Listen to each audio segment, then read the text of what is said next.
Alright, y'all, since we watched the highlights yesterday, yo, we have to watch First Take today. I don't even know what the title of this fucking video is. I don't give a fuck. We're only here to see what they had to say about the Warriors. I just want to hear what Stephen A. and Max Kellerman had to say about the Warriors. Oh, man, I'm here for this. And everyone, after the Spurs and Cavs games in the finals, oh, yeah, we're going to watch all of those First Takes. We got to watch this shit. Oh, yeah. Gave us gifts on Christmas Day. We are getting into all of it. Stephen A., Max. Yep. Merry Christmas. Yep. Y'all's was lovely. Mine's was lovely. Yep. Let's get it. Let's get it. Let's get it. Let's get it. Let's get it. Let's fucking get it, Stephen A. I like this. I like this. 25th I like in this. the land. The Cavaliers came back from a 14-point deficit and took the lead for good with Kyrie Irving's go-ahead shot while falling. Deja vu, anyone? The difference. Now the Warriors have Kevin Durant who can take over a game when they need him. That's what Golden State attempted in the last possession with I'm telling you, Kevin Durant on Richard Jefferson to be there, who appeared to trip Durant in the process. Stephen A., I want to go micro first on this classic matchup. Did Durant get fouled? Well, to me, that doesn't matter. It's obvious that you can make the argument that he got fouled. I'm going to sit up there and say no. No, I don't care what anybody has to say. There wasn't no foul. The fact of the matter is you got the ball. There's 3.4 seconds left. Everybody knows that you look like a shorter version of Manute Bol in terms of you being skinny. Okay, that's who you are, and it is what it is. You got the ball on the perimeter. Richard Jefferson gets up on you. You got to find a way. You were going away from the basket. Did somebody's touch? Sure. But you don't get that call in that particular situation. It was not flagrant. The fact is, it's debatable as to whether it was a foul or whether it was not. The way Kevin Durant fell, it looked like a foul, but that doesn't mean it actually was a foul. In the end, what it comes down to is this. KD, one of the top 2 players on the planet, had the ball in his hands at money time yet again, and couldn't deliver the goods. He was nowhere to be found. That's what it comes down to. I mean, the only reason we saw him late in the damn fourth quarter was because he was on his backside, heaving up the ball, trying to get a shot to win the game. You do not call the foul in that situation. I'm not saying it definitively was or wasn't, because it could have gone either way, but I'm going to flow with the referee on this one. I'm not giving him that call back. He's not getting that call in that situation. There is no way on earth that I want to hear anything about a foul. It is 109, 108 with 3.4 seconds left. The ball is in your hands.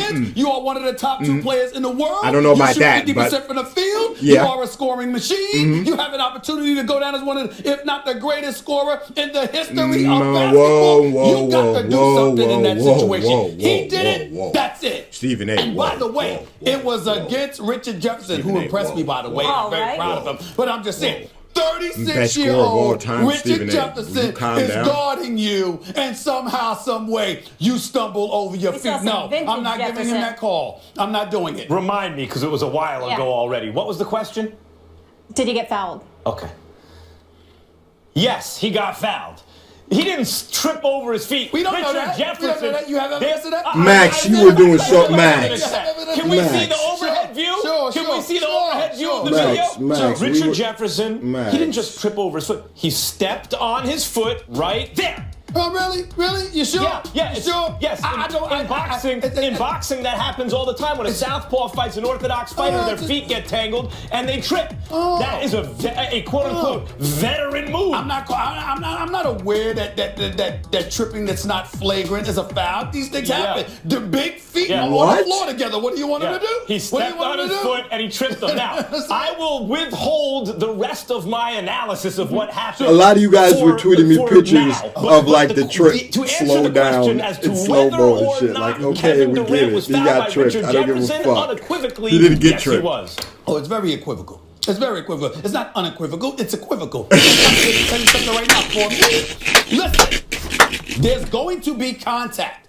Incidental contact is not necessarily a foul. Incidental? Yes, it's incidental. Yes. Now, in fairness to you, you do have somebody who agrees with you in Jeff Van Gundy.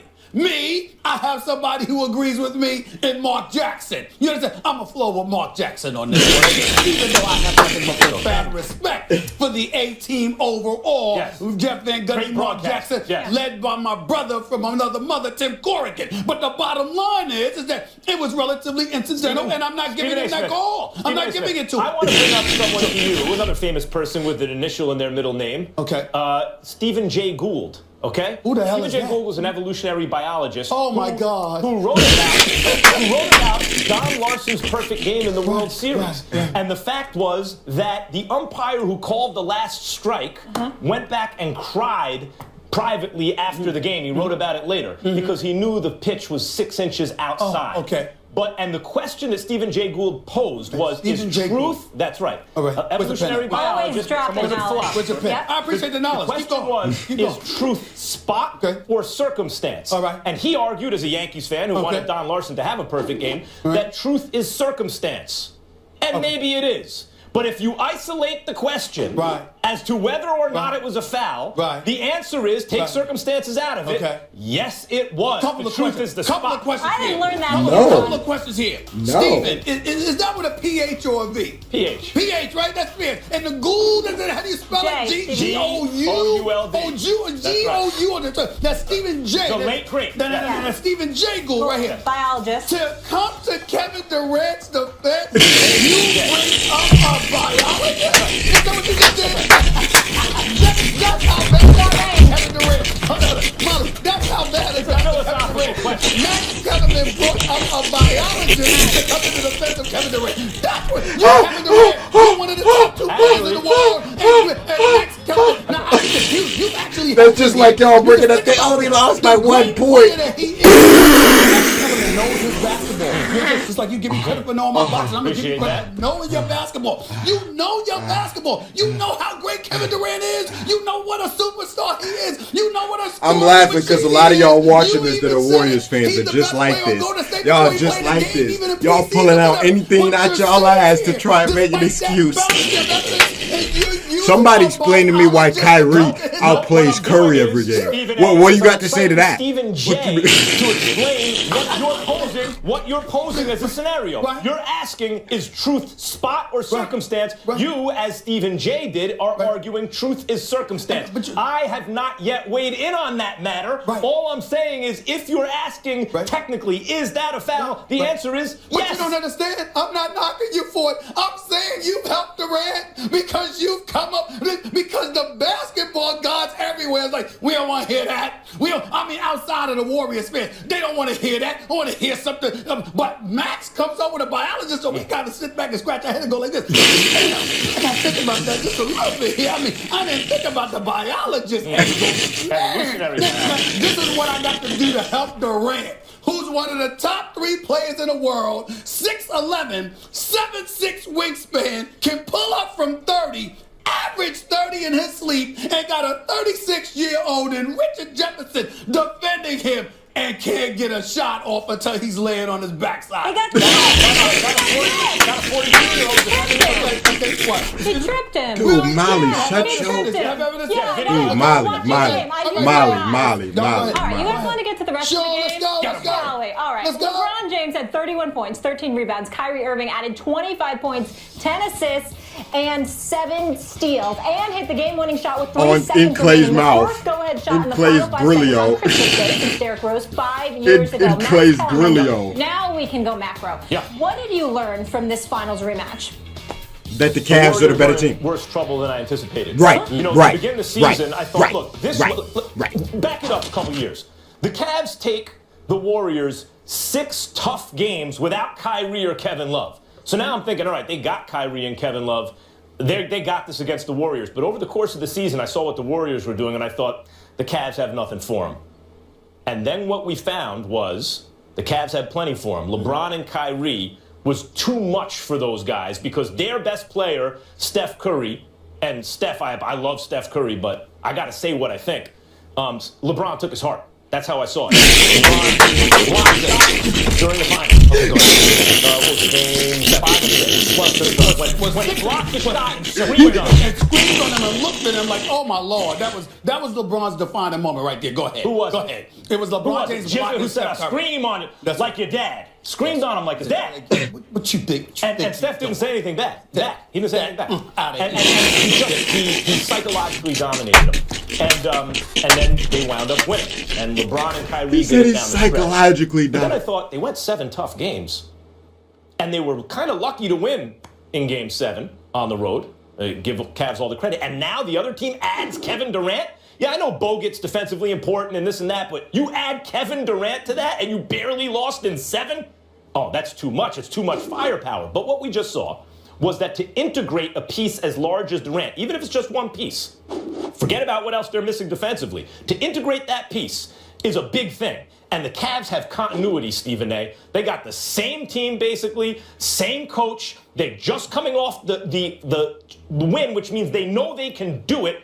And furthermore, and this was the big takeaway from me, Steph Curry has played less than his best when it's counted the most in the finals. I'm trying to for the tell Warriors. y'all. I'm we trying just to saw tell Kevin y'all. Durant also shrink in that moment. So Durant and Steph in crunch time, if it comes down to it, do you trust them as much as you trust Kyrie and LeBron? The answer is no. Unequivocally no. Now, I know it's not all about hero ball, and I'm here usually yelling at you. It's not all about hero ball. That's not what decides it. But in this case, when it's that close, I think it is. And so that game went a ways towards making me think about this season and this postseason differently. Couple of things, few things that we got to throw out here. Number one, it's Christmas Day. Steph Curry hasn't had his best days on Christmas days. Let's throw that. Or in the finals. Let's Or against Kyrie. Or in the finals to some degree, even though I contend to you that he was not near 100%. And I think that considering the fact that he's the reigning 2-time league MVP, we have to give him more respect than that, because as a jump shooter who was never on Steph Curry's level, when you are a jump shooter, more so than your game being predicated on athleticism, when you are a jump shooter, it's usually a product of your health or your shot being off as it pertains to somebody stopping you. Because when you shoot jump shots, you literally believe in your heart of hearts that if somebody doesn't block your shot, there's nothing they can do to you. So I don't look at anybody taking Steph Curry's heart. Either your shot is falling or you're not. You're healthy or you're not. Kevin Durant is an entirely different matter, and I'll get to him in just a minute. But it's an obligation of me to say this. LeBron James is the real deal. The superstar showed up again yesterday. 4 big-time three-pointers he hit in the second half. I think it was all in the third quarter. The dude is just special. There's no doubt about it. But I piggyback to my comment from last week when I talked about the greatest player for those 4 to 6 minutes. And those last 2, it's somebody else. And that dude is Kyrie Irving. We have to stop the presses right now. My man Phil Handy, who's an assistant coach formerly of the Lakers, now in Cleveland, works with Kyrie Irving and the other players a lot, does a hell of a job. I think he's going to be an outstanding coach for years to come in the NBA. Give him his love. Give Kobe some love, because Kyrie is close to Kobe, and Kobe gives him a lot of counsel and has been doing so. Met him last year during the playoffs, okay? This dude, Kyrie Irving, is special. Special. He's nasty. He'll dance on anybody. Got a nasty handle. Added the three-point shot to his repertoire. He's got a mid-range game. Post up not just smaller guards his size, but even bigger dudes, evidenced by his shot over Klay Thompson yesterday. Because I don't think you could play better defense than Klay Thompson put on them yesterday with that last shot. So we got to throw love out there to Kyrie Irving. He's just that dude, same dude that averaged 27 in the NBA Finals, by the way, that dropped 45 in Game 5 with LeBron. This is the Kyrie Irving that I'm talking about. It is time to stop the damn presses and to show Kyrie the kind of love I've been trying to say that. Deserves. I've been saying that. I've been saying that. And I'll get more into this on my final take today. Dude, Kevin Durant, I usually don't like telling people what I'm going to say. You know, my final take, I'm going to address Kevin Durant in my closing remarks today. 6'10", 7'6" wingspan, averages 30 in his sleep, highly efficient, one of the top 2 players as far as I'm concerned on the planet Earth. Nowhere to be found in the fourth quarter with over 9 minutes left. 33 points. The last 9+ minutes, 3 points, all on free throws. Not one shot against LeBron in Cleveland on Christmas Day after you dropped 33 and with 9 minutes left, not one field goal in the last 9 minutes. I don't want to hear about this no more. This is ridiculous. Two things. One, my closing remarks. That's all I'm going to do. Go ahead. LeBron James going away in the last 2 minutes. I don't believe that's the case. What LeBron is primarily is not a scorer. He scores because he has to. I'm only talking about as a scorer. I understand. Right. He can, so he does. LeBron's temperament is naturally one of a point guard or a point forward. In fact, remember the I didn't know All-Star we only game had before 3 points LeBron in the last came 9 to minutes on Cleveland, 3 free you throws. could see him Damn, trying it out with Kyrie. I'm trying to tell y'all. LeBron I'm really trying to plays tell point y'all. guard usually with It's Kyrie, over. right? Yes, I understand that. So Kyrie is the kind of, his natural mentality is that of a scorer, and LeBron's is that of a guy who, hooks teammates up. That's one. So it appears in those moments that LeBron doesn't want it, but I don't actually think that's the case. Two, I want to take it back to his truth spotter circumstance, right? Was it a foul on Durant? It certainly was a foul on Durant, just like it was certainly traveling on Kyrie on the game-winning shot. Kyrie stopped, then moved both his feet, and then shot. You could watch. It's incontrovertible video evidence. Kyrie traveled. The basket should not have counted. Kevin Durant was fouled. It should have been called. However, knowing the circumstances of the history of the NBA, that ticky-tack stuff will not be called down the stretch. The technicalities won't be called. The refs are going to let him play, so to speak. Having that information, fortune favors the bold. Kyrie's like, well, whatever, I'm going to try it. Didn't get called. Fortune favors the bold. His shot counted. Durant trips and falls and looks for the call. Ain't going to work that way, KD. And they should know all that. And that goes into the sense that Kyrie and LeBron will get it done when it counts. KD and Steph, you're not sure. Yeah, but it doesn't mean that Golden State can't. It's a regular season game in December. It's indicative of what could happen. We'll see how they feel when they go to Golden State to play them on their home turf at the Oracle next month. But in the end, what I was saying about LeBron is this. I'm only talking about this is the only impediment. Back in the day, y'all, LeBron didn't want the ball late because he didn't want to go to the free throw line.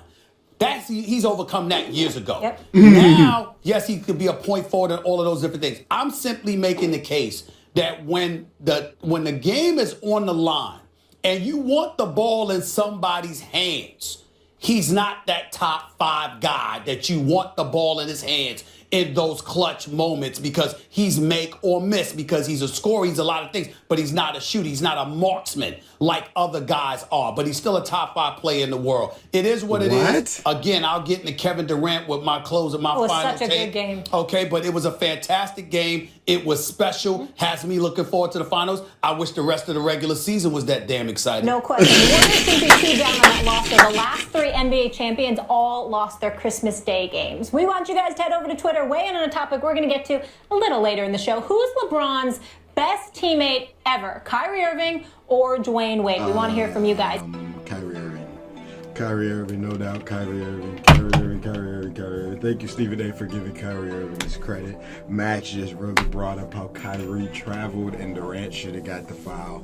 That's funny, but at the same time, he said that it favors the bold, so he did try to play both angles. So, all right, that didn't piss me off. That actually has me more happy than it has me mad. Oh, man, that shit was funny as fuck when he brought up Stephen J. Gold to try and defend.